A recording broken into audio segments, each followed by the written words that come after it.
Welcome back to the deep dive. Today, we're really getting into a fascinating snapshot of the current agricultural landscape.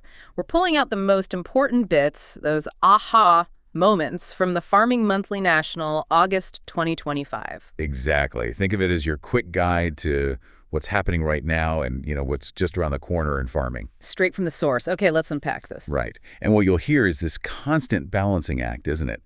Deeply rooted traditions meeting rapid, almost dizzying innovation. And facing some pretty hefty challenges, too. Climate, policy. Absolutely. But also, and this is key, some incredibly exciting opportunities. We'll try and cover the big ones for you today. Sounds good. And speaking of foundational challenges, let's kick things off with something absolutely critical, water. The NFU, the National Farmers Union, held what they called a groundbreaking water summit. What was the main takeaway there? Well, the core insight really is how deeply climate change is weaving itself into, everything on the farm. It makes water quality and crucially predictable supply a national strategic issue, not just about farm efficiency anymore. A national issue, wow. Yeah, and get this, an NFU survey found nearly 2/3 of their members had a severe weather event hit their business just in the past decade. 2/3? That's staggering and frankly quite alarming. It really drives home the need for a more resilient farming setup, doesn't it? It absolutely does. So what are the practical steps? What's being pushed for right now to help farmers cope? Well, there's a strong call for urgent investment.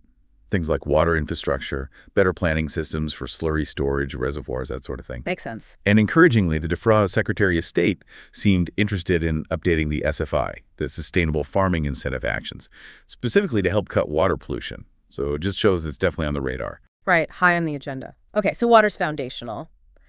But these things are never just isolated issues, are they? Beyond water, the NFU is also flagging broader climate impacts, especially on winter forage for livestock. Yes, exactly. We had the driest spring since 1956, apparently. Wow. And the ripple effect of that. The immediate thing is that drought-hit winter forage stocks are getting used up early, just to feed animals now. So farmers are asking for flexibility. That's right. Urgent request to the RPA, the Rural Payments Agency, to let them graze land that's normally in agri-environment schemes, but crucially, without getting hit with financial penalties. And the deeper insight there. It's not just about feed, you see. It's critical for animal welfare, yes, but also making sure farmers get fair compensation for the environmental work they do. And ultimately, it's about protecting our domestic food supply. It's all connected. It really is. And we're seeing new things pop up, like NFU Mutual partnering with the Environmental Farmers Group, the EFG, to help manage risks in natural capital markets. Ah, natural capital. That's a growing area. It is. About 24% of UK farms are involved already, but there's definitely uncertainty about how those markets will shape up. That's a key risk they're trying to tackle. Okay, this next point sounds really interesting. Where policy meets local power. A cross-party group of MPs launching the first parliamentary inquiry into devolution's impact on rural areas. Yes, this could be quite significant. The main driver is making sure rural voices actually get heard, properly heard, and proving that devolution can work for rural businesses, land use, nature recovery, economic growth. So stopping the countryside getting sidelined by urban-focused policies. That's the idea. The CLA, the Country Land and Business Association, they're kind of running the admin side of the inquiry. And the goal. MP John Milne, who chairs the APPG, the All-Party Parliamentary Group, basically wants to bridge that understanding gap, between policymakers and what's actually happening on the ground in rural communities. They put out a call for evidence, asking about everything from the rural economy and skills to planning, housing, land use. When's the deadline for that? October 13th, 2025. So a real chance for people to feed in. A big opportunity. And this ties into something from a Royal Agricultural University lecture, doesn't it? Our Future in the Land. They highlighted the sheer amount of land needed for UK policy targets, tree planting, housing. That's right. The estimate was staggering, needing an area more than twice the size of Wales. And, we're not exactly making more land, are we? No, quite. So what's the solution? That's the heart of the debate. It brings up this land sparing versus land sharing idea. How do we best balance growing food with looking after nature on the land we actually have? A tricky balance. Definitely. And the Food, Farming and Countryside Commission, the FFCC, they're central in shaping government policy here. They're really pushing for rural and grassroots voices to be central to these decisions, not just an afterthought. So national targets needing local solutions driven by local knowledge. Precisely. It has to be that way. It sounds like a real tightrope walk. Okay, let's switch gears. Let's dive into some maybe surprising facts around innovation and efficiency, starting with crops. There's news that a key winter wheat yellow rust resistance gene, YR15, has been overcome. That sounds bad. It is serious, yes. And it's, a stark reminder of how nature adapts, isn't it? Yeah. This YR15 gene, it's in a lot of commercial varieties. Resistance ratings have dropped, sometimes by 2 to 5 points in the latest recommended list data. How did that happen? Likely a mutation late in 2024. And this new virulent strain just spread rapidly across the UK, other parts of Europe too. So the key insight for farmers. Constant vigilance. Yeah. Monitor all varieties closely, even if you're in what used to be a low-risk area. You just have to be watching. And this connects to the wider climate impacts we were talking about. Forage crops hit by heat waves. Absolutely. Grass yields are apparently running 32% below the average for the last 6 or 7 years. That's a huge shortfall. Creates real problems heading into winter, I imagine. Big problems. So for maize, it's about attention to detail. Things like timely foliar sprays of slow-release urea, maybe Endurance 28 at tasseling. But honestly, with these shortfalls, the big focus has to be on minimizing losses. How do you do that? Quality silage additives are key. Things like EcoSil for grass silage studies show it can cut dry matter losses by up to half, improve digestibility, even boost milk yields. Really? By how much? Potentially over a liter per cow per day.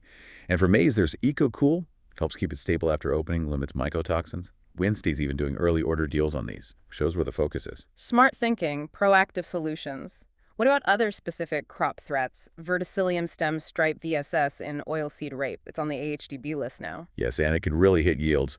Just a 1-point drop in the stem score can mean losing 180 kilos per hectare.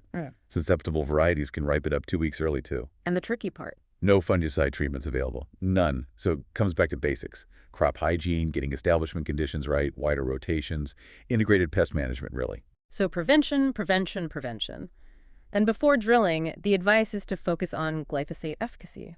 Yes, because getting the timing, the dose, the application quality right, it makes a huge difference to weed problems later on. Using products like Roundup, the K-salt form helps performance. So precision matters. Absolutely. Boom height, forward speed. These details aren't just minor tweaks. They directly impact how well your weed control works and ultimately your yield. Good point.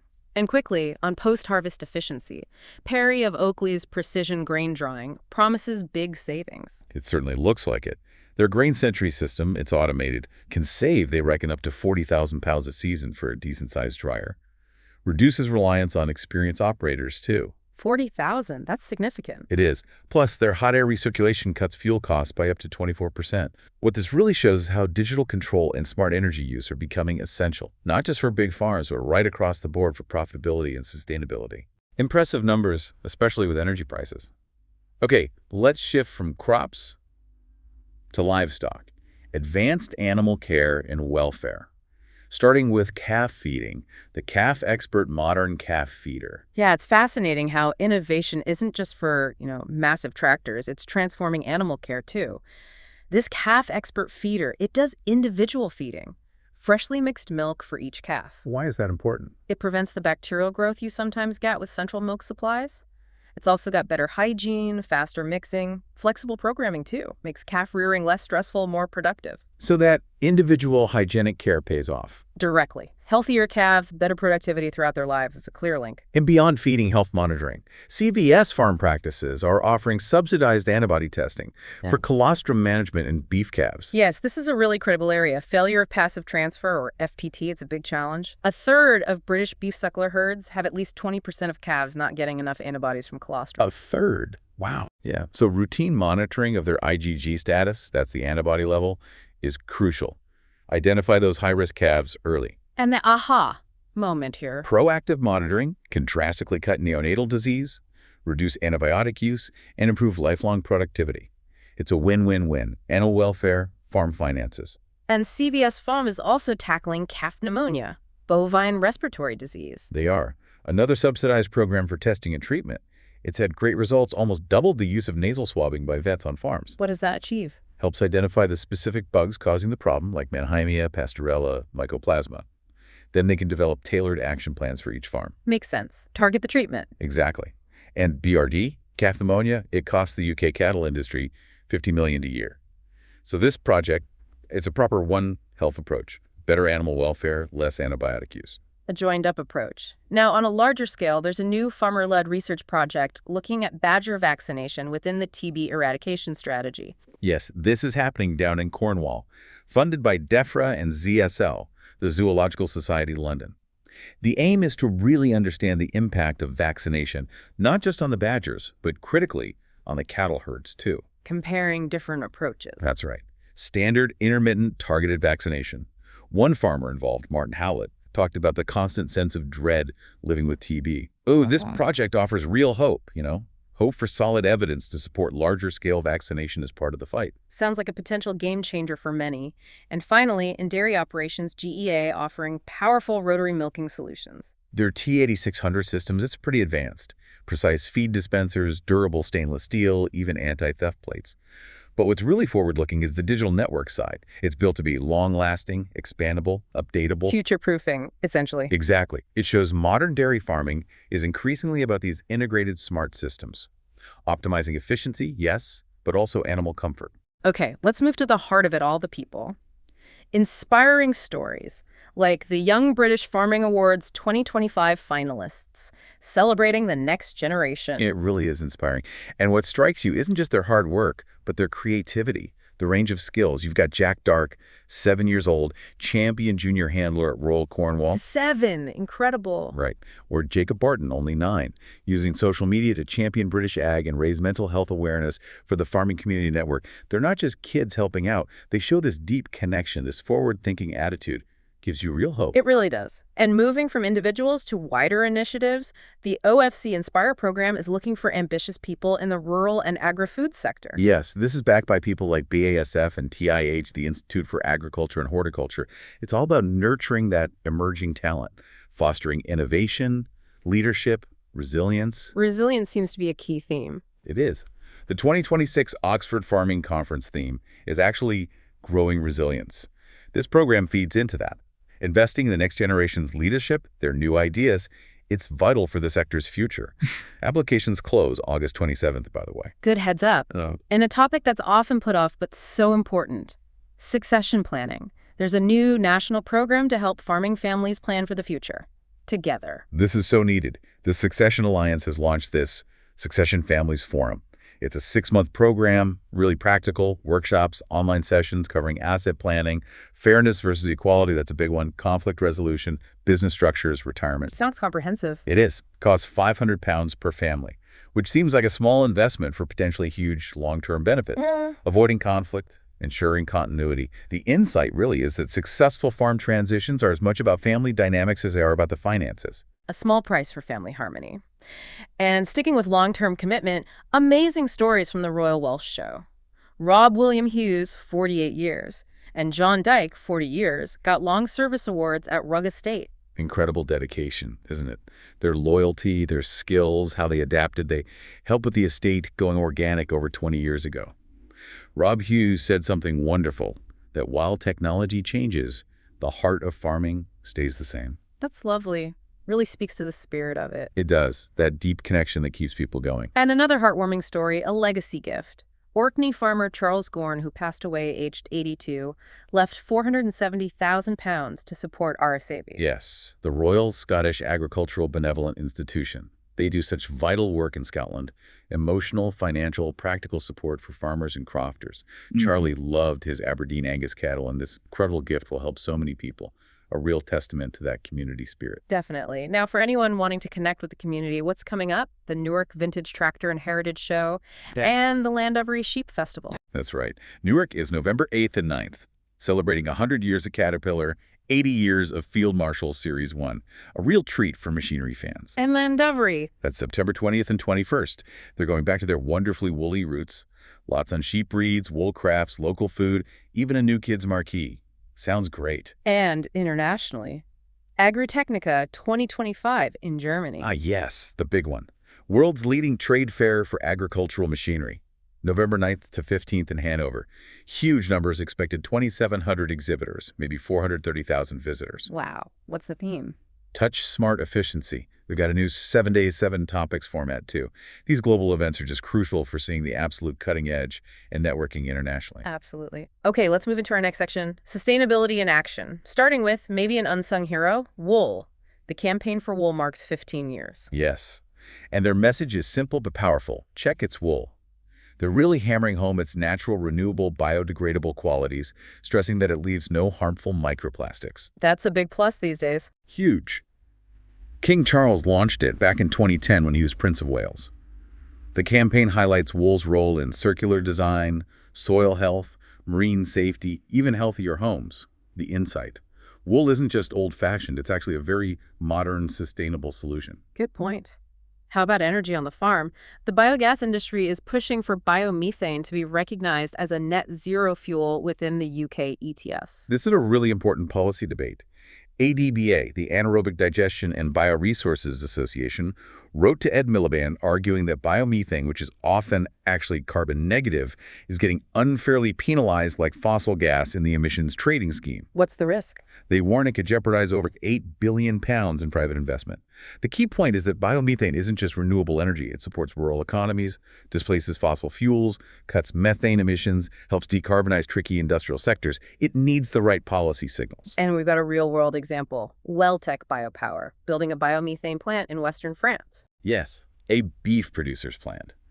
Impressive output.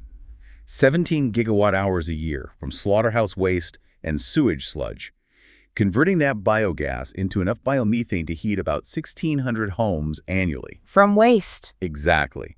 And they use web-based controls for remote monitoring. Shows how modern and efficient these waste energy systems are now. Very smart. And for improving slurry management, there's something called the Orbit Grinder from Burger UK. Yeah, it's described as a next-generation macerator. Basically, it ensures solids get chopped up consistently. This protects pumps and downstream systems. They mentioned Metcalf farms using it with Landia pumps significantly cut blockages and labor. So better waste management saves time and hassle.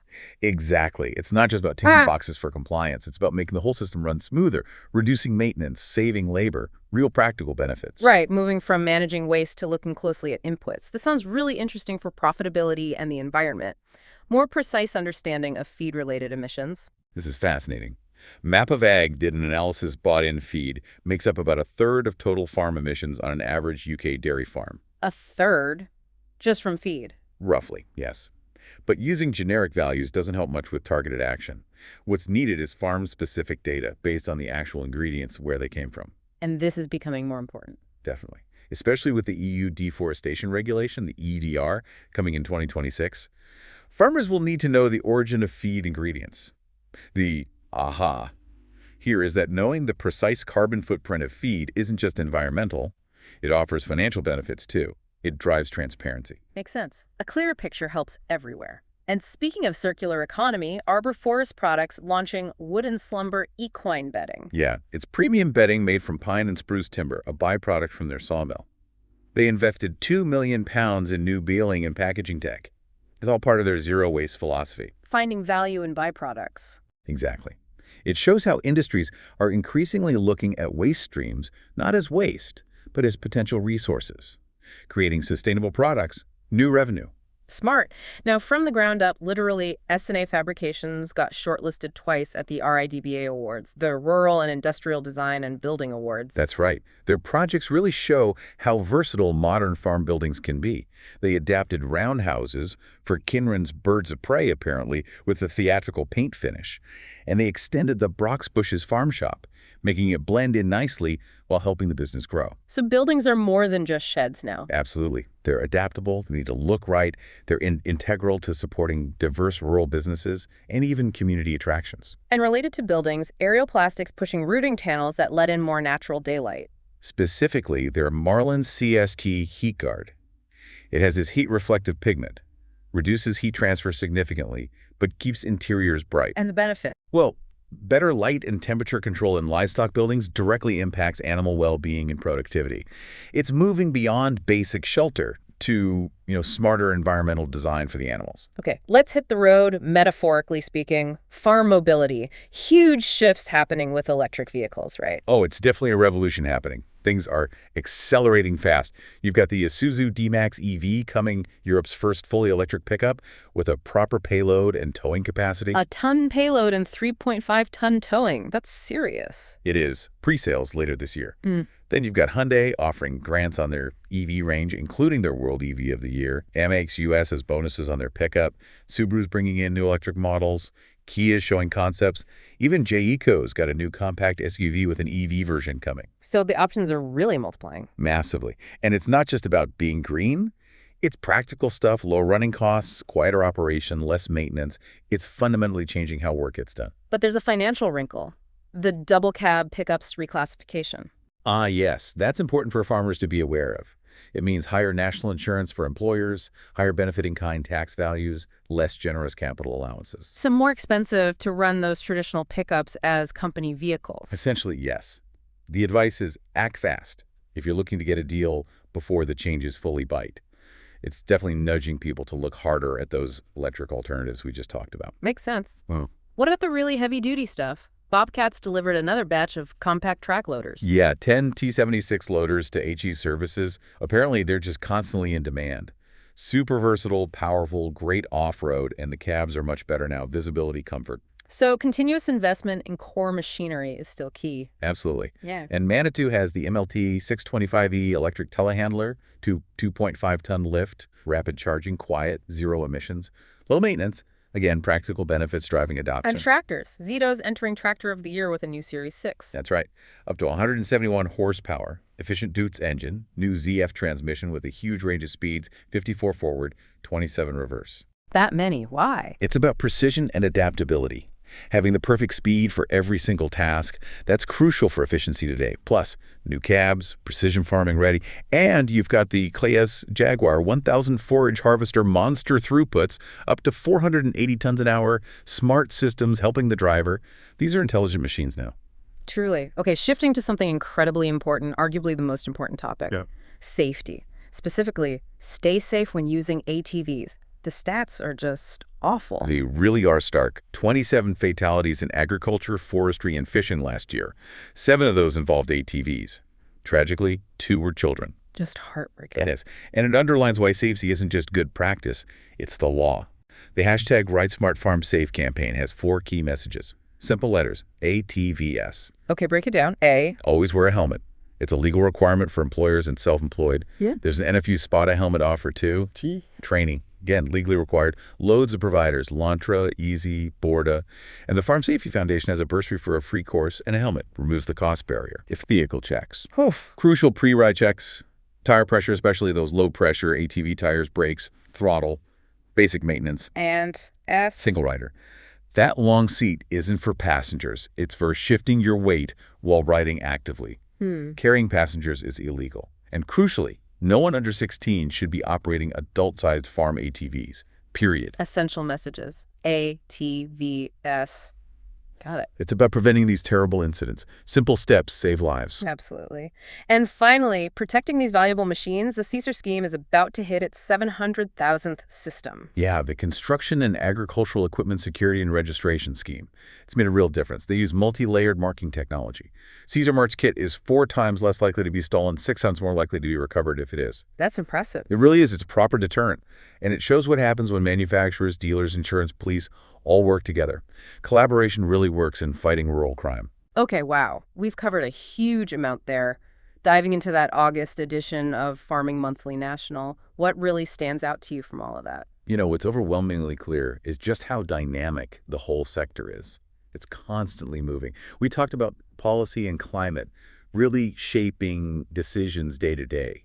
That relentless drive for efficiency, new tech for crops, for animals. And the people side, too. Absolutely. The vital role of the community, that inspiring next generation coming through.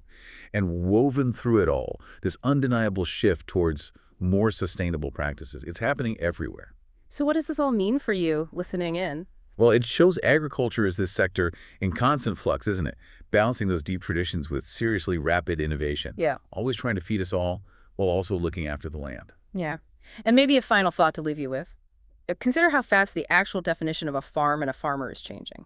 All these pressures, all these opportunities, climate adaptation, new tech, succession planning, green energy. So the question is, what does the farm of 2030 look like to you? And how will all these trends we've talked about today, how will they ultimately shape what ends up on your dinner table? Something to think about.